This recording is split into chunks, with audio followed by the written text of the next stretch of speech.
हम सब की रक्षा की खातिर जो सरहद पर लेटे हैं, नहीं किसी नेताओं के वो सब किसान के बेटे हैं, नहीं किसी नेताओं के वो सब किसान के बेटे हैं। बाद में इनके चाहे जिसका, बाद में इनके चाहे जिसका यारों दिल से वंदन हो। सबसे पहले भारत माँ के वीरों का अभिनंदन हो, सबसे पहले भारत माँ के वीरों का अभिनंदन हो। वंदे मातरम वंदे मातरम वंदे मातरम वंदे मातरम वंदे मातरम वंदे मातरम वंदे मातरम वंदे मातरम। सर्दी गर्मी तरह तरह के मौसम को जो झेल रहे, सर्दी गर्मी तरह तरह के मौसम को जो झेल रहे, हम सब की रक्षा की खातिर जान पे अपनी खेल रहे, हम सब की रक्षा की खातिर जान पे अपनी खेल रहे। गर्मी में तपते हैं जैसे,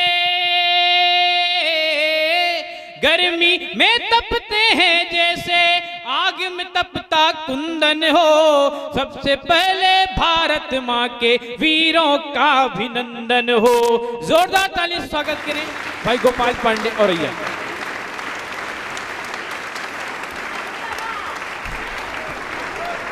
बहुत अच्छा संचालन शिवम कर रहे हैं।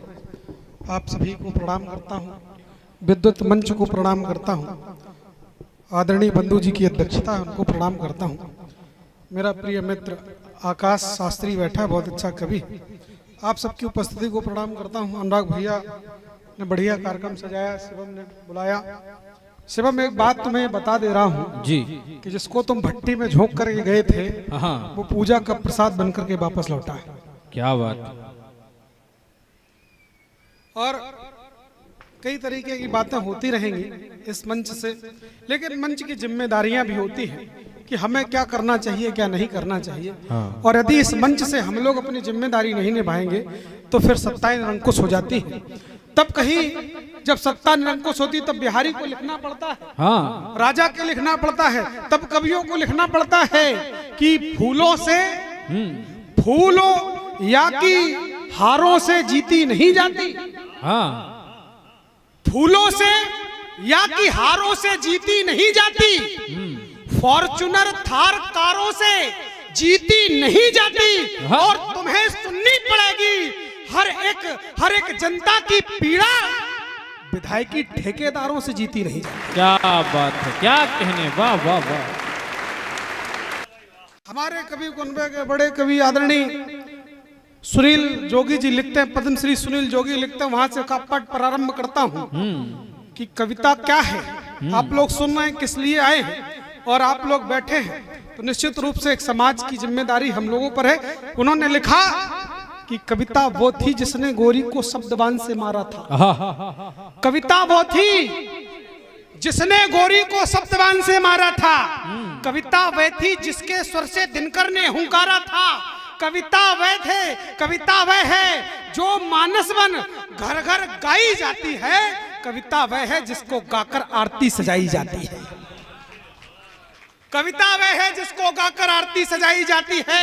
वंदे मातरम कविता थी, सुन गोरे आग बबूले थे, कविता को गाकर ही सेनानी फांसी झूले थे, कविता को गाकर ही सेनानी फांसी झूले थे, कविता को गाकर ही सेनानी फांसी झूले थे, कविता को मंदिर में गाओ तो भजन बन जाती है, दरबारों में गाओ तो कविता चारण बन जाती है, और रंगों के बीच गाओ तो कविता होरी बन जाती है, माँ का स्वर मिल जाता तो कविता लोरी बन जाती। उन्होंने लिखा कि मत पूछो इसकी उड़ान, ये स्वाभिमान बन जाती है, ये कविता ही है जो सवा अरब का राष्ट्रगान बन जाती है। क्या कहने, वाह वाह वाह वाह। ये राष्ट्र कहीं सो ना जाए इसलिए रातों को जागा करते हैं, ये राष्ट्र कहीं सो ना जाए इसलिए रातों को जागा करते हैं, इसकी खुशहाली के खातिर हम मन्नत मांगा करते हैं, ये सूर कबीर तुलसी के वंशज माथे का चंदन करिए दोनों हाथ उठाकर कवियों का अभिनंदन करिए। अब प्रारंभ होता हूं। युग में 3 राम हुए, तीनों राम को एक साथ प्रणाम करता हूं कि शीश गंगधार और कंठ में भुजंगमाल, भूत प्रेत धारी के सुधाम को प्रणाम है। शीश गंगधार और कंठ में भुजंगमाल, भूत प्रेत धारी के सुधाम को प्रणाम है। असुरों का किया वध, पावन किया अवध, सूर्यवंश अंश श्री राम को प्रणाम है। और द्रौपदी सुता की चीर, वृद्धि से हरी थी पीर, ऐसे बलराम भ्रात श्याम को प्रणाम है। और पितृ का चुकाया ऋण, पुत्र को निभाया धर्म, रुद्र के स्वरूप परशुराम को प्रणाम। वाह वाह वाह वाह। सोहनलाल द्विवेदी जी की इस भूमि पर उपस्थित हूँ, तब कविता पढ़ने की समर्थ करता हूँ कि सनातनी संस्कृति, सभ्यता, समाज सब संस्कार सौर स्वाभिमान के प्रतीक हैं। वीर गाथा काल वाले, शब्द भेदी बाण वाले पूर्वज हमारे अभिमान के प्रतीक हैं। और झुके ने न दिया भाल, बैरी हेतु बने काल, काल के पुजारी सम्मान के प्रतीक हैं। और भारती की आरती में शीश जो चढ़ाते नित्य, भारत के वीर बलिदान के प्रतीक। वाह वाह वाह वाह वाह, क्या कहने गोपाल भाई, बहुत अच्छा सुना है आप लोग। प्रणाम करता हूँ आपको। हम लोगों पर आरोप लगता है कि किसी पार्टी के आदमी हो, हालांकि हम किसी के पार्टी के आदमी नहीं हैं, और आदमी तो अपनी पत्नी केवल हैं, बात बाकी किसी के नहीं। अभी भैया कह रहे थे पुलिस वाले कौन चर्चा कर रहा था, पुलिस वाले बहुत बढ़िया होते हैं। हम अपने यहाँ से आ रहे थे, कानपुर के पास एक पड़ता थाना कोतवाली, तो मैं वहाँ रुक गया। वहाँ पे एक सांड 3-4 दिन से खड़ा रहता था। तो मैंने पूछ लिया, हमने ये बताओ ये सांड यहाँ क्यों खड़ा रहता है?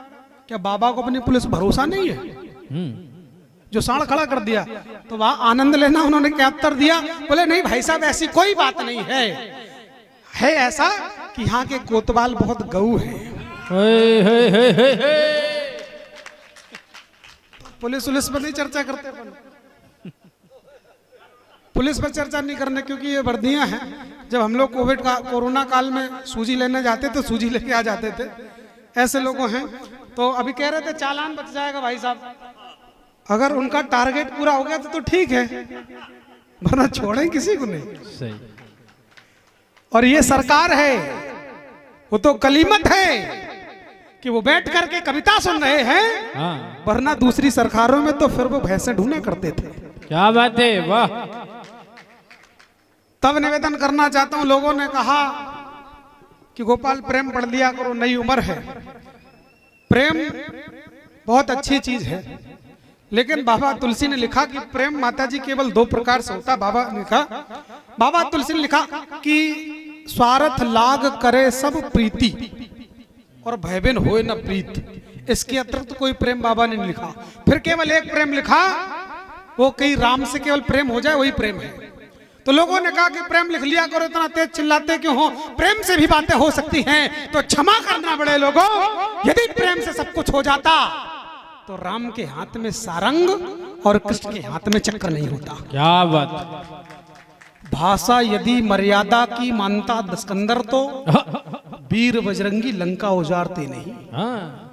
भाषा यदि मर्यादा की मानता दस्कंदर, तो वीर बजरंगी लंका उजारते नहीं। और नेह से सुधारते हो त्रुटि यदि शिशुपाल, तो नंद जी के लाल उन्हें मारते नहीं। और धृतराष्ट्र पुत्र सीख मान लेता कृष्ण की, धृतराष्ट्रपुत्र सीख मान लेता कृष्ण की, तो भीम कुरुवंश नाश प्रलय ठानते नहीं। और उन्होंने विनय से मानते अंग्रेज यदि, तो शेखर सुभाष पिस्टल धारते नहीं। क्या बात है, वाह वाह वाह वाह गोपाल भाई, क्या कहना। तो शेखर सुभाष पिस्टल धारते नहीं। और इस जगहों से, ऐसी जगहों से एक बात और कही गई, अभी भैया आपने जिक्र किया, उस बात को मैं अंकित कर देता हूं कि हम लोगों की जिम्मेदारी यह भी है कि युवाओं पीढ़ी को समझाओ कि तुम्हारे बुजुर्गों ने क्या किया है। पूर्वजों पर प्रश्न उठाना हमारी संस्कृति नहीं है। तब कहीं कहते कि गरुड़ पे हो सवार, चले भी आए तेरे द्वार। गरुड़ पे हो सवार, चले भी आए तेरे द्वार, किंतु गज के समान तुम पुकार नहीं पाओगे। गरुड़ पे हो सवार चले भी आए तेरे द्वार, किंतु गज के समान तुम पुकार नहीं पाओगे। और पुरखों से विरासत में मिला है नाम जाति संस्कार, पुरखों का कर्ज तुम उतार नहीं पाओगे। क्या कहने, वाह वाह वाह, बहुत अच्छे, बहुत पुरखों का कर्ज तुम उतार नहीं पाओगे। और लोगों ने कहा कि नारियों का अपमान भारत में होता रहा, क्षमा करना। हमारे यहाँ बाबा तुलसी ने फिर एक जगह लिखा नारियों के सम्मान में, माता जी बैठो आप ही के लिए पंक्तियां पढ़ रहा हूँ, कि उन्होंने लिखा अनुज बधू भगनी सुतनारी सुनिश्चित कन्या समयचारी, इन्हें कुदृष्टि बुले के सोई, तिनके बद कछु पाप न हुई। हमारा धर्म क्या है कि ललकार के विरुद्ध बढ़ते हैं रथ सदा, देख पराजय रथ मोड़ी नहीं जाते। क्या बात है। ललकार के विरुद्ध तालियां खोलना कि ललकार के विरुद्ध बढ़ते हैं रथ सदा, देख पराजय रथ मोड़े नहीं जाते हैं। रणमद मरते हैं या कि मारते हैं, किंतु शत्रु के समक्ष कर जोड़े नहीं जाते। क्या बात है भाई, वाह वाह वाह। शत्रु के समक्ष कर जोड़े नहीं जाते हैं। और हमने पढ़ा कि पुत्र को सबसे अधिक अगर कोई प्रेम करती है तो मां करती है, हमने माना भी। लेकिन मैं प्रेम में कोई तुलनात्मक अध्ययन नहीं करना चाहता, बड़े लोग बैठे हैं, किंतु मेरा एक शोध ये है कि यदि मां से भी अधिक कोई प्रेम करता है पुत्र को तो वो पिता करता है। क्योंकि राम भगवान के जन्म बन जाने के बाद तीनों माएं तो जीवित रही, किंतु पिता ने देह त्याग दी। क्या वाह। पिता प्रेम तब ज्यादा करता है, पिताओं की मुझे तालियां आप चाहिए। पिता प्रेम तब ज्यादा करता है जब कुरुक्षेत्र के मैदान में गुरु द्रोण हाथों में शस्त्र ले लेते हैं, दोनों सेनाओं को जीतने का सामर्थ्य रखते हैं, किंतु मिथ्या सुन लेते हैं कि पुत्र अश्वस्थामा मारा गया, हाथों से प्राण छोड़ देते हैं और प्राणों का आलिंगन कर लेते हैं, तब पिता ज्यादा प्रेम। मित्रों, पिता प्रेम तब ज्यादा करते हैं जब कुरुक्षेत्र के मैदान में अर्जुन के लिए एक चक्रव्यूह रचा गया, किंतु माधव को पता चल गया, माधव ने उनके पुत्र को भेज दिया अभिमन्यु को, और अभिमन्यु का उस चक्रव्यूह में वध हो गया। और भगवान माधव केवल अभिमन्यु की याद दिला करके पूरी कौरव सेना नष्ट करवा दी, तब पिता ज्यादा प्रेम करते हैं।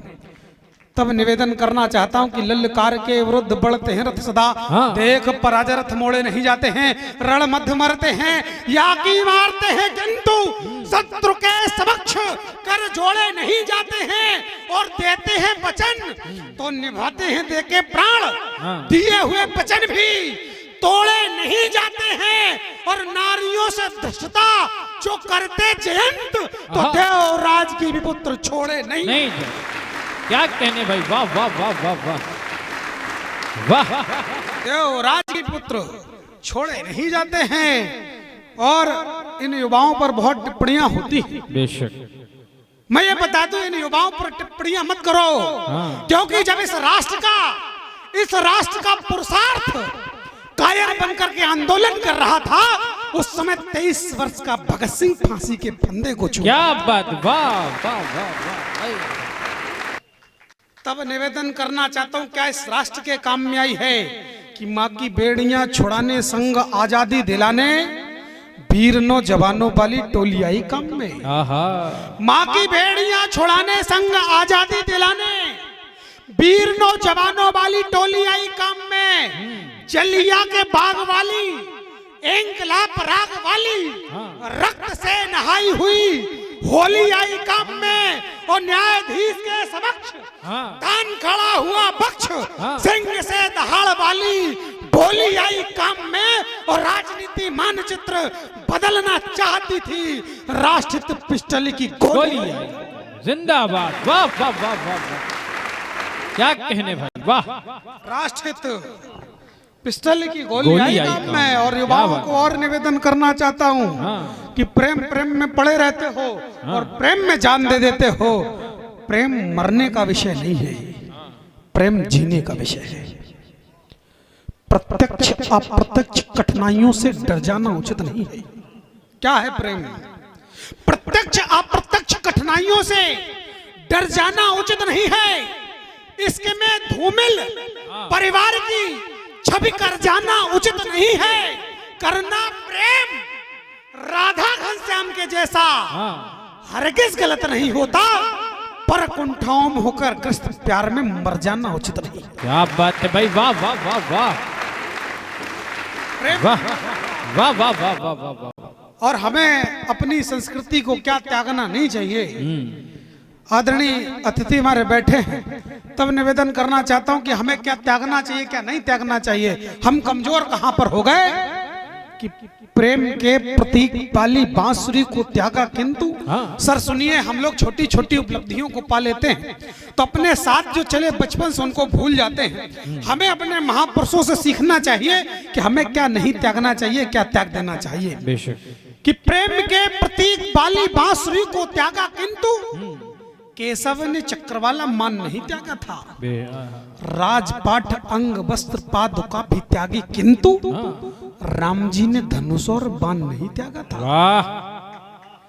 प्रेम के प्रतीक वाली बांसुरी को त्यागा, किंतु केशव ने चक्रवाला मान नहीं त्यागा था। राजपाट अंग वस्त्र पादुका भी त्यागी, किंतु राम जी ने धनुष और बाण नहीं त्यागा था। और भक्त तो मिला था लंकापति का भाई, किंतु राम जी ने भक्त हनुमान नहीं त्यागा था।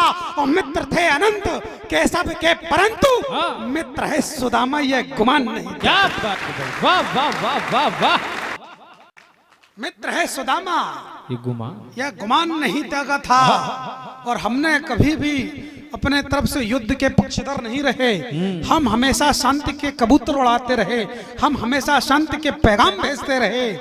और तब लोगों ने समझा क्या और हमें कब क्या चाहिए। हमने क्या मांगा है कि पाप और पापियों से मुक्त रहे भूमि भर। पाप और पापियों से मुक्त रहे भूमि भर, प्रीत की पुनीत धार अनिरुद्ध चाहिए। पाप और पापियों से मुक्त रहे भूमि भर, प्रीत की पुनीत धार अनिरुद्ध चाहिए। युद्ध बिन जीत सके जो कि विश्व भर मित्र, देश को वही अभिप्रबुद्ध चाहिए। और सृष्टि के विकास और उत्कर्ष हेतु हमें यूं तो रामकृष्ण महावीर और बुद्ध चाहिए, किंतु नीर सिर पार हो गया तो सावधान, धरती का भार हरने को युद्ध चाहिए। क्या बात भैया, वाह वाह वाह गोपाल भाई। अंतिम कविता पढ़ता हूं और अपने बाड़े को विराम देता हूं कि रमे ही जो रहे होते गोपियों के रास में, तो युद्ध मत बोलो मित्र चक्र को चलाता कौन। क्या बात। यदि भगत सिंह भी प्रेम में पड़ जाते, आजाद भी अगर प्रेम में पड़ जाते किसी के, तो ना तो अल्फ्रेड पार्क में मारे जाते और ना भगत सिंह फांसी को फंदे को चूमते। तब निवेदन करना चाहता हूँ, रमे ही जो रहे होते गोपियों के रास में, तो युद्ध मत बोलो मित्र चक्र को चलाता कौन। रमे ही जो रहे होते गोपियों के रास में, तो युद्ध मत बोलो मित्र चक्र को चलाता कौन। प्रेम रस गाते रहे होते नित्य कृष्ण ही, तो कुरुक्षेत्र में गीता ज्ञान को सुनाता कौन। और बांसुरी बजाते होते मधुर रसीली ही, तो रण बीच बोलो पांचजन्य को बजाता कौन। और मोहन जो चाहते तो युद्ध जीत लेते, किंतु धर्म के लिए तो बोलो शस्त्र को उठाता कौन। क्या बात है, वाह वाह वाह वाह वाह। आप लोग बैठे हैं, आपसे निवेदन एक और ये करूंगा कि अपनी जो भी संतति है, अपने बच्चे हैं, उनको कवि सम्मेलन में लाना जरूर प्रारंभ करिए। बेशक, क्योंकि ये संस्कृत जब मैं छोटा था तो मेरी माँ मुझको तैयार करके कवि सम्मेलन वाले दिन बोलती थी कि बेटा जा, आज कवि सम्मेलन है और आज ऐसी तुम्हारी कक्षा है जिसमें किसी पार्टी की जरूरत नहीं, किसी कलम की जरूरत नहीं, ये बिना बस्ते की पाठशाला है। क्या बात। तब निवेदन करना चाहता हूँ कि हमें अपने बच्चों को इन कवि सम्मेलन में लाना चाहिए, उनको संस्कार देने चाहिए। क्योंकि हमारे यहाँ जो कॉन्वेंट स्थिति चल रही है वो बता ये रही है कि फादर तो हम हैं, घर पर हैं वो डैड है। उन्हें बताओ अपने भारत की संस्कृति को, ना आने वाले समय में वो बच्चे कॉन्वेंट में पड़े हुए यही पूछेंगे कि एलिफेंट हेड वाले गॉड कौन है। उन्हें बताओ वक्रतुंड महाकाय सूर्यकोटि समप्रभा निर्विघ्नं कुरु देवे सर्वकार्येषु सर्वदा।